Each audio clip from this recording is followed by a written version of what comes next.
Gold, trusted gold buyers. మీరు తాకట్టు పెట్టిన బంగారాన్ని విడిపించి ఈ రోజు ఉన్న మార్కెట్ ధరకు కొనబడను.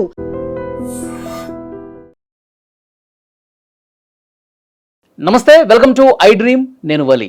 సింగర్ మంగ్లీ 150 కోట్ల స్కామ్కి పాల్పడ్డారు అనే వార్త ప్రస్తుతం మీడియాలో అట్లు సోషల్ మీడియాలో కూడా హల్చల్ చేస్తున్నటువంటి పరిస్థితి ఉంది.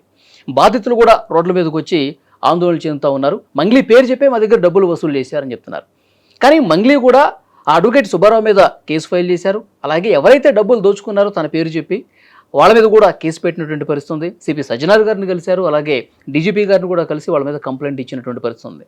అంటే నా పేరుని చెడగొట్టడానికి కొంతమంది కుట్రపూరితంగా చేస్తున్నారు, నాకు అసలు ఏమాత్రం సంబంధం లేదని చెప్పి మంగ్లీ కూడా చెప్తా ఉన్నారు.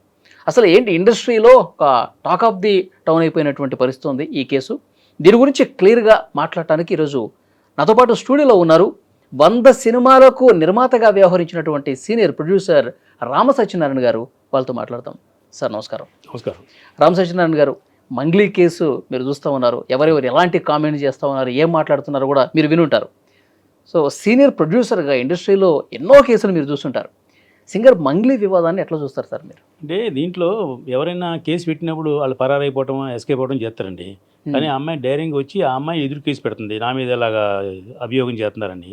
నాకేం సంబంధం లేదు, మా తమ్ముడు అని చెప్పేసి ఎవరో నోట్లు లెక్కట్టేవాడు మా తమ్ముడు అని చూపిస్తున్నారు, కాదు అసలు తమ్ముడు ఇతనని చెప్పి తీసుకొచ్చి చూపిస్తున్నారు. ఆ అమ్మాయి చాలా వివరణ ఇచ్చారు, ఇది అన్ని ఛానల్స్ కూడా ఇచ్చారు. ఆవిడ భయపడి ఏం పారిపోవట్లేదు, ఎక్కడికి వెళ్ళలేదు. అలాగే అన్ని ఛానల్స్ ఇంటర్వ్యూ చూస్తున్నానండి. నేనైతే ఆ అమ్మాయి ఈ పని చేసిందే నేను నమ్మట్లా. ఈ అమ్మాయి పేరు చెప్పుకుని ఎవరో మోసం చేసి ఉండొచ్చు, దానికి ఈ అమ్మాయి బాధ్యురాలు కాదు. రెండోది ఏంటంటే ఈ అమ్మాయితో ఎవరో నా డబ్బు ట్రాన్సాక్షన్ కానీ కూడా కానీ చేయలేదు. అది మన మీడియా ద్వారా మీరు చూపించే వీడియోల ద్వారా తెలిసిన విషయం ఏంటంటే డెఫినెట్గా ఈ అమ్మాయికి ఎవరు డబ్బులు ఇవ్వలేదు, ఈ అమ్మాయి ఎవరిదే డబ్బులు తీసుకోలేదు. కాబట్టి ఈ అమ్మాయి నా కేసులు ఇరికించడం కరెక్ట్ కాదు. రెండోది ఏంటంటే ఆ అమ్మాయి ఈవేళ ఒక స్టేజ్ ప్రోగ్రామ్ చేసి 10-15 లక్షలు తీసుకునే రేంజ్లో ఉన్న అమ్మాయి, తెలంగాణ అమ్మాయి, కష్టపడి పైకి వచ్చిన అమ్మాయి, మనందరికీ తెలిసిన విషయం. కాబట్టి ఏ ప్రోగ్రామ్ చేసినా సరే ఆవిడ చాలా సాక్రిఫికేషన్గా చేస్తుంది అమ్మాయి. అటువంటి అమ్మాయి ఇలాంటి వాటిలో పాల్పడిందని నేను నమ్మట్లేదు, నేను ఖండిస్తున్నా దాన్ని. ఇకపోతే సుబ్బారావు గారు మీరు చెప్పారు కదా, అడ్వకేట్ గారు, ఆయన ప్రయోగాలన్నీ ఆయన చేస్తున్నారు. అయితే ఈ అమ్మాయి కూడా డైరెక్ట్గా వాళ్ళ మీద కంప్లైంట్ ఇచ్చింది. ఎవరైనా తప్పు చేసిన వాళ్ళు అయితే తప్పించి పారిపోతుంటారు, లేకపోతే ఇలిగేషన్ పెడుతుంటారు, కానీ అమ్మాయి అలా చేయట్లేదు. కాబట్టి ఈ ఇచ్చిన మీడియా వల్ల ఇన్ఫర్మేషన్ బట్టే నేను చెప్పేది ఏంటంటే ఖచ్చితంగా అమ్మాయి కేసులో సంబంధం ఉండదని నా అభిప్రాయం. అంటే సార్, బాధితులు మంగ్లీ పేరు చెప్పి డబ్బులు వసూలు చేశారు. ఒకసారి మంగ్లీ వాళ్ళ ఇంటికి కూడా తీసుకుపోయారు, అక్కడ కూడా చిన్న పార్టీ ఏదో జరిగింది, ఇవన్నీ చెప్తా ఉన్నారు. ఆ రోజు సెల్ఫీ కారణం కూడా చెప్పింది అమ్మాయి. అక్కడ మేము ఆ ఊళ్ళో మిర్యాలగూడలో ఏదో ఫంక్షన్కి వెళ్ళాను నేను. వెళ్తే వాళ్ళు మనవాళ్ళు అని చెప్పేసి వాళ్ళ కమ్యూనిటీ వాళ్ళు తీసుకెళ్తే భోజనం పెట్టారు. అప్పుడు నేను వాళ్ళందరూ వచ్చి మా నిజం తప్ప దీనికి దానికి సంబంధం లేదు అని చెప్పి అమ్మాయి క్లియర్గా మీకు ఎక్స్ప్లెయిన్ చేస్తుందండి. ఇంకోటి రెండోది ఏంటంటే ఇప్పుడు ఈ అమ్మాయి ఇది నాదే, మా తమ్ముడికి ఇవ్వండి అని ఎక్కడైనా చెప్పిందా? మీకు ఎక్కడైనా చూసారా? లేదు, చూడలేదు కదా. అంటే ఈ అమ్మాయిదని వాళ్ళు ఎవరో చెప్పారు. అలాగే మంగ్లీ గారు కూడా ఏదైనా ఇది నా తమ్ముడిదే, ఇది నాదే, ఇది ప్రమోట్ చేస్తున్నాను కాబట్టి మీరు కొనండి లేదా మీరు డబ్బులు పెట్టండి అని అంటే ఆవిడ తప్పు. కానీ ఆవిడ ఏదో యాడ్గా చేసినా కూడా ఆవిడ తప్పు కాదని నేను ఖండిస్తున్నా. మీరు ఇంతకుముందే చెప్పారు, మీరు ఆ అమ్మాయి ఎక్కడ కూడా డైరెక్ట్గా ఏది డబ్బు తీసుకుంటాం కానీ ఎవరితో సంతకాలు పెడతాం కానీ జరగల. వాళ్ళ తమ్ముడు అని చెప్పి చెప్తున్నారు. కానీ నా తమ్ముడు మా తమ్ముడు కాదు, నా తమ్ముడు ఈ శివాన్ని ఈ అబ్బాయి అని చెప్పి ఆమె డైరెక్ట్ చూపిస్తుంది మీడియాకి కదా. ఇప్పుడు ఏ మాత్రం తప్పు చేసి ఉన్నా అంటే ఆ వీడియోలో ఉన్న వ్యక్తి మా తమ్ముడు కాదు, నా తమ్ముడు ఇదిగో ఇట్లా ఉంటాడని చెప్పేసి. అవును, అదేగా మరి మీ మీడియా వాళ్ళందరూ ఏం చూపిస్తున్నారు, ఇదిగో మంగ్లీ తమ్ముడు నోట్ల కట్టలు ఎక్కడుతున్నాడని వీడియో చూపించారు కదా. అతను ఈ తమ్ముడు కాదని ఈ అమ్మాయి చూపిస్తుంది. ఇప్పుడు ఆ తమ్ముడు ఈ తమ్ముడు ఒకటే అయితే కనుక మీరు కొంచెం. కానీ బాధితులు చెప్తున్నా అంటే ఆ వీడియోలో ఉన్నది మంగ్లీ తమ్ముడు కాదు, కానీ ఇన్ని రోజుల పాటు డబ్బులు వసూలు చేసింది, ఇక్కడ పెట్టుబడులు పెట్టండి, మంగ్లీ గారే ఉన్నారు, ఇనాగ్రేషన్కి వస్తారని చెప్పి అట్లా డిస్కషన్ చేసిన దాంట్లో శివ వాళ్ళ తమ్ముడు ఉన్నాడని చెప్పి బాధితులు కూడా చెప్తా ఉన్నారు. కానీ అమ్మాయి ఏం చెప్తుంది, మా తమ్ముడికి ఏమీ లేడు, మా తమ్ముడు ఇప్పుడు అలా మాట్లాడేది, మా తమ్ముడు ఈడు అని చెప్పి చూపిస్తుంది అమ్మాయి. అంటే మనం డిస్కస్ చేత పెట్టినాం, ఈ నిజానిజాలు సిఐడికి ఇచ్చారు అప్పచెప్పారు కేసు అని కూడా ఇవాళ ఎక్కడో టీవీలో చూశాను నేను. కాబట్టి వాళ్ళు నిర్ణయిస్తారు. ఈలోపు మనం, నా ఉద్దేశం ఏంటంటే ఒక మంచి వ్యక్తికి చెడు ఆపాదించడం కరెక్ట్ కాదు, అది నా ఉద్దేశం. నిజంగా అమ్మాయి తప్పు చేసింది అనుకోండి, ఎలాగా గవర్నమెంట్ ఉంది, శిక్షలు ఉన్నాయి, ఆయనే విలువలోకి వస్తే తీరుతారు. ఇప్పుడు నేను కాదు అని ఆ అమ్మాయి తరఫున నేను వకాలత పుచ్చుకోవట్లేదు, అవునని నేనేమి ఒప్పుకోవట్లేదు. నా తెలిసిన పరిజ్ఞానం మీడియా ఇప్పటి వరకు వస్తున్నటువంటి ఇన్ఫర్మేషన్ ప్రకారము డెఫినెట్గా ఆ అమ్మాయి తప్పు చేసి ఉండదు అని నేను అనుకుంటున్నా. ఎందుకంటే ఆ అమ్మాయికి ఇలాంటి చీటింగ్లు చేసే అంత అవసరం లేదు. ఆ అమ్మాయి తలుచుకుంటే ఆ అమ్మాయి సొంతంగా బిజినెస్ పెట్టుకుని ఆ అమ్మాయి పేరు మీదే పెట్టుకుంటుంది. చేసుకుంటుంది, అది వేరు కదా. ఈ అమ్మాయి పేరు చెప్పిన ఎవరో క్యాష్ చేసుకుంటున్నారు. అది ఆ అమ్మాయి కాదు, బంధువు ఉండొచ్చు, లేదా తెలిసి ఉండొచ్చు కూడా కదా. మీరు అన్నట్టు తెలిసి ఉండొచ్చు. లేకపోతే ఆ అమ్మాయి ఇతను ఎప్పుడో ఏదో మనం ఇంకో వీడియో చూశాను, ఆ అమ్మాయి ఇంట్లో అతను భోజనం చేస్తున్నాడు అని కూడా చూపించారు. ఎన్ని ఎక్కడ కూడా అండి మోసం చీటింగ్ అనేది ఎప్పటికీ బయటపడుతుందండి. ఒక 2 రోజులు 3 రోజులు తప్పించుకోవచ్చు తప్ప తప్పించుకుంటే ఎవరి వల్ల సాధ్యం కాదు. ఈవేళ ఉన్న టెక్నాలజీ ప్రకారం ఏ మనిషి ఎక్కడున్నాడో 5 నిమిషాలు ట్రేస్ చేస్తున్నారు కదా. అలాంటప్పుడు డెఫినెట్గా దొరుకుతారు. అయితే ఈ అమ్మాయి నేను ఎందుకు నమ్ముతున్నానంటే అంత డెలిబరేట్గా వచ్చి అమ్మాయి చెప్పదు, అవాయిడ్ చేయటము లేదంటే ఇలా చేస్తారు తప్ప. ఆ అమ్మాయి పోలీస్ స్టేషన్కి వెళ్ళి నన్ను అన్యాయంగా నన్ను ఇరికిచ్చారు, నన్ను ఆమె నిందలేస్తున్నారు, నా పరుగు పోతుంది అని అమ్మాయి ఫీల్ అవుతుంది. దాన్ని బట్టి చూస్తే నేను నిర్ధారణ చెప్తున్నా. ఓకే, అయితే అడ్వకేట్ సుబ్బారావు మీద ఆమె కంప్లైంట్ చేసింది. అయితే ఎవరైతే ఆమె పేరు చెప్పుకొని డబ్బులు వసూలు చేశారో వాళ్ళ మీద మొన్నటి వరకు అంటే నిన్న డీజీపీ గారిని కలిసే వరకు కూడా కంప్లైంట్ చేయలేదంట. అసలు నీ పేరు వాడుకుంది వాళ్ళు, నీ పేరు చెప్పి లక్షల కోట్లు వసూలు చేసింది వాళ్ళు, నీ కోపం వాళ్ళ మీద ఉండాలి కానీ నా మీద ఎందుకు ఉంది? అసలు ఎందుకు గురు కూర్చున్నారు, ఈ అమ్మాయిని పిలిపించారు, అక్కడికి వెళ్ళాను మాట్లాడని కూడా చెప్పింది కదా. నేను కూడా ఈ సోషల్ మీడియాలో వచ్చిన నాలెడ్జ్ ప్రకారం చెప్తున్నాను. అక్కడ వచ్చినప్పుడు కూడా అమ్మాయిని అడిగితే 10 లక్షల రూపాయలు నన్ను లంచం అడిగాడు సుబ్బారావు అని ఈవిడ చెప్తుంది. ఆ సుబ్బారావు అన్నతను ఏం చెప్తున్నాడు, 10 లక్షల రూపాయలు నాకు లంచం ఇస్తానంది, నేను ఒప్పుకోలేదు, ఆ 10 లక్షల రూపాయలు బాధితుడికి ఇవ్వనని చెప్పాను అని అతను అంటున్నాడు. దీని నిర్ధారణ ఏంటి? ఏదైనా వీడియో ఉందా? ఎవరైనా చాటు మాడిగా వీడియో తీసుకుంటే అది మీటింగ్లో ఏం జరిగిందో అది రికార్డు ఉంటే తెలుస్తుంది. ఆ వేణుగుడులు కూడా ఏదో ఎక్కడో మీకు ప్రెస్ మీట్లో చెప్పాడు ఆయన, నేను సమస్య వచ్చింది సాల్వ్ చేసుకున్నాను తప్ప ఆ అమ్మాయి చేసిందని నేనేం చెప్పలేదు, అది నా సంబంధం లేదని చెప్పారు. ఇప్పుడు ఏదైనా మీరు కానీ నేను కానీ ఎవరు చూడలేదు సార్. సోషల్ మీడియాలో వచ్చేదాన్ని బట్టి మీరు క్వశ్చన్ అడిగినా నేను సమాధానం చెప్పిన 100% నా మనస్సాక్షి నా అనాలిసిస్ ఏంటంటే మంగిలిని అమ్మాయి అలా చేసి ఉండదు, అలా చీటింగ్ చేసి ఉండదు. సార్ మంగిలిని మీరు చాలా దగ్గరగా చూసుంటారు, కొన్ని సంవత్సరాలు చూసుంటారు. ఆమె ఎట్లా ఏ స్థాయి నుంచి ఎదిగింది, ఎంత సూపర్గా సక్సెస్ సాధించింది మీ కళ్ళతో మీరు చూసుంటారు కదా. ఆమె బిహేవియర్ గురించి ఏం చెప్తారు సార్? లేదండి, ఆవిడ బిహేవియర్లో నాకు ఎక్కడ చెడ్డ కనిపించలేదు సార్.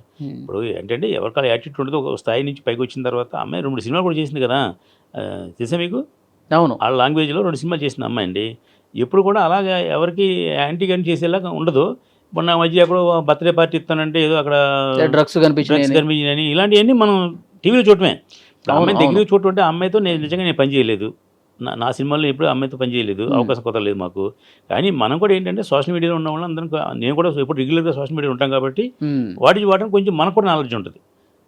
ఈ అమ్మాయి వరకు కాదు ఈ కేసులో ఈ అమ్మాయి ఇన్వాల్వ్మెంట్ ఉండదేమో అని నేను అనుకుంటున్నా. ఇది నా డెసిషన్ ఏమి కన్ఫర్మేషన్ కాదు. సిఐడి వాళ్ళు ఒక కుట్రపూరితంగా ఒక దుష్ప్రచారం చేస్తున్నారని మీరు అనుకుంటున్నారా? అదే ఆమె కూడా చెప్తుంది కదా, ఎవరో క్రష్ ఉన్నాడు ఆ అమ్మాయికి, అదే శ్రీముఖి క్రష్ ఉంది, ఆ సుబ్బారావు అందుకు నేను డబ్బు అడిగాను ఎవరన్నాను, ఇలా చెప్తుంది ఆ అమ్మాయి చెప్పిన దాన్ని బట్టి తప్ప మనం నిజంగా దగ్గర నుంచి చూడలేదు. ఏది ఏమైనా ఈ అమ్మాయి తప్పు చేసి ఉంటుందని నా ఉద్దేశం. తప్పు చేసి ఉండదు. కానీ బాధితులు కూడా మంగిలి తీసుకుని డబ్బు అని చెప్పట్లా, మంగిలి తమ్ముడు తీసుకున్నాడు అని చెప్తుంది. ఆ తమ్ముడు నా తమ్ముడు కాదని ఈ అమ్మాయి చెప్తుంది. ఇప్పుడు మీరేదో కజిన్ బ్రదర్ కజిన్ సిస్టర్ అని అలా చెప్పి ఉండాలి తప్ప ఈ అమ్మాయి అయితే ఖచ్చితంగా నాకు తెలియదు అని చెప్తుంది. ఈ అమ్మాయికి డబ్బులు ఇచ్చారని ఎవరు చెప్పారు మనకి? లేదు. అది ఇప్పుడు మీరే చెప్పండి, ఏ వీడియోలోనైనా ఈ అమ్మాయికి డబ్బులు ఇచ్చాము మేము, ఈ అమ్మాయి ఎదురుండగానే ఇచ్చాము అని ఎవరు చెప్పలా. ఆ అమ్మాయి బ్రదర్ అని చెప్పాడు, మంగిలి వస్తుందని చెప్పాడు అని ఉండొచ్చు. లేకపోతే నేను కూడా ఏదో ఫంక్షన్ పెట్టి నాకు చిరంజీవి వస్తాడు, రజనీకాంత్ వస్తాడు నేను చెప్పొచ్చు, వస్తే అది కన్ఫర్మేషన్. కానీ అడ్వకేట్ సుబ్బారావు ఏం చెప్తా ఉన్నాడు అంటే స్కామ్ చేసేవాళ్ళు కొంచెం మనసులో ఏదో దురుద్దేశం ఉన్నవాళ్ళు డైరెక్ట్గా రాకుండా తప్పించుకోవటానికి ఈ విధంగా ప్లాన్డ్గా చేస్తూ ఉంటారు, డైరెక్ట్గా ఏమైనా చేస్తారు వాళ్ళు చేయాలనుకుంటే. ఈ పాయింట్ కూడా చెప్తా ఉన్నాడు ఆయన. అదే ఇప్పుడు నేను ఆ లాయర్ గారిని నాకు పరిచయం లేదు కానీ ఇప్పుడు ఆయన కూడా సార్ మీడియాలో వచ్చినవే, వాళ్ళు మీడియాతో మాట్లాడినవే బయటకు కనిపిస్తున్న అనుమానాలే మీరు చూడలేదు, నేను చూడలేదు కరెక్ట్గా. ఇప్పుడు లాయర్ గారు అనే వ్యక్తి ఈ అమ్మాయి కంటే తెలివిన వాళ్ళు ఉంటారు కదా లీగల్గా. ఇప్పుడు 2 సైడ్స్ కూడా వాళ్ళకి వస్తుంది, వాదన ఉంటుందండి. ఇప్పుడు ఈ లాయర్ ఇలా వాదిస్తున్నాడు, ఇంకో లాయర్ ఏమైతే వాదిస్తున్నాడుగా. అవును అవును వాస్తవం. ఏ లాయర్ అయినా వాళ్ళ ప్రొఫెషన్కి న్యాయం చేయడం కోసం ఓ బాధితుడు ఆ లాయర్ దగ్గరికి వస్తే ఆ లాయర్ ఆ బాధితుడు తరపునే మాడతాడు. ఆ బాధితుడికి 100% తప్పు ఉందా 50% తప్పు ఉందని చూడడు. మీరు ఎవరైతే కష్టం జరిగిందని వచ్చారో వాళ్ళ తరపునే మాడతాడు. అలాగే ఇప్పుడు ఈ అమ్మాయి తరపున ఇంకో లాయర్ వచ్చారు ఎవరో, మరి ఆయన కూడా ఏం చెప్తాడు? మరి ఆయన లాయర్ ఈయన లాయర్ కదా, ఇద్దరు కొన్ని న్యాయం ఉంటుంది కదా. అంటే ఏ లాయర్ వాళ్ళకి మీరు మన క్లయింట్ కాపాడుకోవడం అనేది వాళ్ళ నైతిక బాధ్యత. కాబట్టి తప్పు చేసినా వాళ్ళే ఖండిస్తారు దాన్ని. అతను అలాగే సుబ్బారావు చేసి కరెక్ట్ ఉండొచ్చు, కాకపోవచ్చు, అబద్ధం ఉండొచ్చు. ఇప్పుడు ఈ అమ్మాయి పెట్టిన ఆరోపణలు నిజమే ఉండొచ్చు, ఇవన్నీ రేపొద్దున తేలుతాయి. ఇప్పుడు నేను ఏదో అతను బ్రీత్ టెస్ట్ చేశారని చెప్పేసి మళ్ళీ సజ్జనర్ గారు కంప్లైంట్ ఇచ్చాడు అతను. మరి నిజంగా మరి లాయర్కి బ్రీత్ టెస్ట్ చేయవలసిన అవసరం లేదు కదా, లేదు కదా, పైగా పగలు చేయట్లేదు కదా. బ్రీత్ టెస్ట్ ఎక్కడ చేస్తారు? తాగి మీరు డ్రైవింగ్ చేస్తున్నప్పుడు డ్రైవింగ్ చేయకూడదు, తాగి తిరగకూడదు ఉందా, తాగి నడవకూడదు ఉందా, లేదు కదా. తాగి డ్రైవింగ్ చేస్తే ఇంకోటికి హాని జరుగుద్ది అనే ఉద్దేశంతో బ్రీతింగ్ టెస్ట్ చేస్తారు. మరి పోలీసులు ఎందుకు బ్రీతింగ్ టెస్ట్ చేశారు నాకు అర్థం అవ్వట్లేదు. అంటే ఇతను అంటే ఆ వీడియో కింద కామెంట్లు సాధారణ ప్రజానీకం కూడా అంటే మంగ్లీ సైడ్ తీసుకున్నారు కొంతమంది, అందుకే లాయర్ని ఇబ్బంది పెడుతున్నారని కామెంట్ చేసే వాళ్ళు కూడా ఉన్నారు సార్. ఇప్పుడు మనతో మానుకుంటే నేను మంచిది అని నా మీద కూడా కామెంట్ పెట్టి ఉంటారు కదా, సహజం అది. ఇంకా మనం ఏం చేయలేం. మనం బయటకు సోషల్ మీడియాకి వస్తే చాలా మంది కూడా మంగ్లీకి ఏ పాపం తెలియదు, ఆమెను అనవసరంగా లాగుతున్నారు అన్న వాళ్ళు కూడా సపోర్ట్ చేసే వాళ్ళు ఉన్నారు. ఇప్పుడు మంగ్లీ మీరు అన్నట్టుగా మీకు కానీ నాకు కానీ పరిచయం లేదు, సంబంధం లేదు. అంటే పరిచయం ఐ మీన్ మనం ఏమేమి పని చేయలేదు అమ్మాయితోటి. కానీ వాస్తవాలు ఏంటి అనే విషయం మనం తెలిసిన నాలెడ్జ్ ప్రకారం మనతో మాట్లాడుకుంటున్నాం. ఇది నాకు తెలిసిన వరకు మీరు క్వశ్చన్ చేశారు కాబట్టి ఆ అమ్మాయికి దీంట్లో ఇన్వాల్వ్మెంట్ ఉండదు. ఇదే విషయం చాలా మంది చెప్తున్నారు. అవును, అదే సుబ్బారావు గారి తాలూకు మనుషులు ఏం చెప్తున్నారు, ఈ అమ్మాయి ఇన్వాల్వ్మెంట్ ఉంది అంటున్నారు. అది ఎంతవరకు నిజమైన విషయం ఎవరు ప్రత్యక్ష సాక్షులు ఉండే కదా తప్ప తేలదు. ఆ సాక్షులైనా ఎవరైనా నేనే డబ్బు ఇచ్చాను మంగ్లీ ఎదురుగా, లేదా మంగ్లీ నాకు ఫోన్ చేసి చెప్పింది ఇమ్మని, లేదా ఇంకోటి చెప్పింది, ఆ అమ్మాయిని మాత్రం ఎక్కడ ఎవరు స్టేట్మెంట్ ఇవ్వలేదు. చూసారా మీరు? లేదు. అది ఇప్పుడు వాలంటరీగా మీలాంటి ఎవడో ఒకడు వచ్చి ఇది నేనే డబ్బు అమ్మాయి చేతికి ఇచ్చాను, ఆ అమ్మాయి తమ్ముడికి ఇప్పించింది, లేదా ఇలా చేసింది, ఆ అమ్మాయి సంతకం పెట్టింది అని ఎక్కడైనా అన్నారా? అనలేదు కదా. దీన్ని బట్టి మనం ఆలోచించుకోవాలి. ఓకే, ఇంకో ప్రధానమైనటువంటి అనుమానం ఏంటంటే సార్, ఎన్ని నెలలుగా జరుగుతుంది ఈ వ్యవహారం, ఆల్రెడీ కేసు నమోదైందంట. ఈ రమావతి మధు మీద ఎవరైతే డబ్బులు తీసుకున్నారో వాళ్ళ మీద ఆల్రెడీ నమోదైంది, వాళ్ళు జైలుకి వెళ్ళారు, మళ్ళీ బెయిల్ మీద బయటకు వచ్చారు. తెలియదు విషయం నాకు. బయటకు వచ్చారు. బయటకు వచ్చిన తర్వాత ఇక బాధితులు మా డబ్బులు మాకు రాక ఇక రోడ్డు మీదకి వచ్చేసి సుబ్బారావు అని అడ్వకేట్ని అప్రోచ్ అయితే ఇది ఇప్పుడు వెలుగులోకి వచ్చింది. వాళ్ళు ఏం చెప్తా ఉన్నారు, మంగ్లీ పేరు చెప్తే ఈయన మంగ్లీకి ఫోన్ చేశాడు, అమ్మా ఇప్పుడు అసలు నీ మీద ఎలాంటి ఎలిగేషన్స్ లేవు గతంలో కూడా, ఇప్పుడు నీ పేరు తీసుకొస్తా ఉన్నారు అందుకే నేను ఫోన్ చేశానంటే నాకేం సంబంధం లేదండి, వాళ్ళు ఏదో కావాలని దుష్ప్రచారం చేస్తున్నారంటే అయిపోయేది. కానీ ఆమె రివర్స్ అటాక్ చేసి అసలు నీకేంటి సంబంధం, అసలు ఎవడు నువ్వు అవమానపరిస్తే ఆయన ఇప్పుడు మీడియాకి వెళ్ళాడట. ఇది ఆయన చెప్పింది. అదే మనం దాంట్లో చూసే. అయితే ఇప్పుడు ఎవరో ఒకరు ఫోన్ చేసి మీకు బ్లాక్మెయిల్ చేస్తుంటే వీళ్ళందరికీ సంబంధం చెప్పాల్సిన అవసరం లేదు కదా. అతను జెన్యున్గా సుబ్బారావు లాయర్ సుబ్బారావుని ఎలా తీసి మీకు ఎవరో ఒకటి ఫ్రాడ్గా చేయొచ్చు కదా.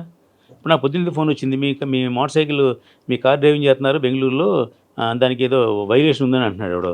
అసలు జనవరి 2వ తారీఖున నేను హైదరాబాద్లో ఉన్నాను, అది బెంగళూరులో ఏంటి అంటే ఎన్ని ఫ్రాడ్ కాల్స్ మీకు చెప్తున్నారు, ఈ మధ్య చూస్తున్నారు కదా, స్కామ్లు ఫ్రాడ్ కాల్స్ బోల్ ఉంటాయి కదా.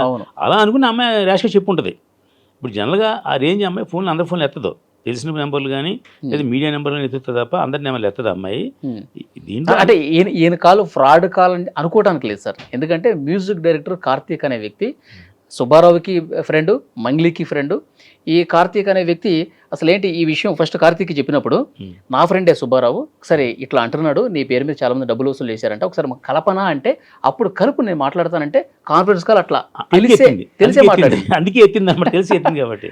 అంటే నేను చెప్పింది ఫ్రాడ్ కాల్ అంటే వేరే కాల్స్ అయితే చెప్తాను. ఇప్పుడు మీరు చెప్పినప్పుడు మ్యూజిక్ డైరెక్టర్ కార్తీక్ ద్వారా కలిసి ఉంటే మాడితే అది ఆమె నీకు చెప్పాల్సిన అవసరం లేదని చెప్పి సంబంధం చెప్పింది. అది న్యాయానికి ఏంటంటే ఓ లాయర్ ఫోన్ చేసినా పోలీసు ఫోన్ చేసి మనం పొలైట్గా సంబంధం చెప్పాలి.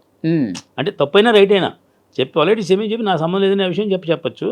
ఆ అమ్మాయి ఆయన్ని లాయర్ గారిని ఏదో అంటుంది అంటున్నారుగా, అది ఏదో కరెక్ట్ కాదు, న్యాయం కాదు అది. మామూలుగా అయితే మీరు అన్నట్టు అన్నోన్ కాల్స్ మేము ఎత్తక్కలేదు, ఇతనే సమాధానం చెప్పక్కలేదండి. ఇప్పుడు మీరు చెప్పిన మ్యూజిక్ డైరెక్టర్ గారు కాన్ఫరెన్స్ కలిపారు కాబట్టి ఆమె పొలైట్గానే సమాధానం చెప్పాలి. వివరాలు బయటకు వచ్చే వరకు ఏది కరెక్ట్ ఏది రాంగ్ అనేది విచారణలో తెలుస్తుంది సార్. ఇంకా ఇప్పటికీ సినిమా ఏం పూర్తి కాలేదు, పోలీసులు ఇన్వెస్టిగేట్ చేస్తారు. అదే ఫైనల్ టచ్ వాళ్ళు ఎత్తారులే. నీకు నిజం ఏమంటే ఇది ఈ అమ్మాయి కనుక ఇన్వాల్వ్మెంట్ ఉంటే ఏ పరిస్థితులను వదలరండి సార్. ఇప్పుడు మంగ్లీ గారు కూడా ఆమె అన్ని మీడియాలకు వెళ్ళి నాదేం తప్పు లేదు అని కళ్ళని పెట్టుకున్నా ఆమె అన్యాయం చేసినా న్యాయం ఉందని చెప్పి ఎవరు మాట్లాడరు. ఒకవేళ ఆమె తప్పు లేకపోయినా ఆమెని బద్నాం చేసేలా ఉంటే విషయం తర్వాత అయినా బయటకు వస్తుంది. ఈ అమ్మాయి కూడా అంది కదా, నేను రేపు పొద్దున్న తప్పు చేస్తే నన్ను శిక్షించండి, తప్పు చేయకపోతే మీరు మీడియా వాళ్ళందరూ కలిసి ఆ సుబ్బారావుని శిక్షించాలని చెప్పింది కూడా గుర్తుందా మీకు? ఇంకొక డౌట్ ఏంటంటే సార్, ఇప్పుడు ఇన్ని కోట్ల రూపాయలు వసూలు చేశారు, ఆ రమావత్ మధు అనేవాడు వాళ్ళతో కలిసి భోజనం చేస్తున్నటువంటి వీడియోలు కూడా ఉన్నాయి. మరి ఈ లోపల బ్యాక్గ్రౌండ్లో ఇంత జరుగుతుంటే, ఇన్ని కోట్ల రూపాయలు చేతులు మారుతుంటే, బాధితులు డబ్బు తీసుకెళ్ళి ఎక్కడో పెట్టుబడులు పెట్టేస్తే, మాయ చేసేస్తే కనీసం తెలియకపోవటం ఏంటి అంటే కాదండి. ఇప్పుడు ఈ అమ్మాయి భోజనం చేసింది ఎప్పుడో ఉండొచ్చు, ఇది లేటెస్ట్ వీడియో అని చెప్పారు మీకు ఏదైనా. ఈ అమ్మాయిల ఇంట్లో భోజనం చేస్తున్న ఇతను ఎవరో మీరు చెప్పిన క్యాండిడేట్ వీళ్ళకి మంగిలి ఇంట్లో భోజనం చేస్తున్నాడు అని ఒక వీడియో చూపించారు మనకి. అదేమైనా అది ఏ రోజు చూపించారు? అది ఈ గొడవకు ముందా గొడవ వెనకాల? అంటే టైము డేటు లేదు కదా, అంటే ఇది మనం సదా డిస్కస్ చేసుకుంటున్నాం.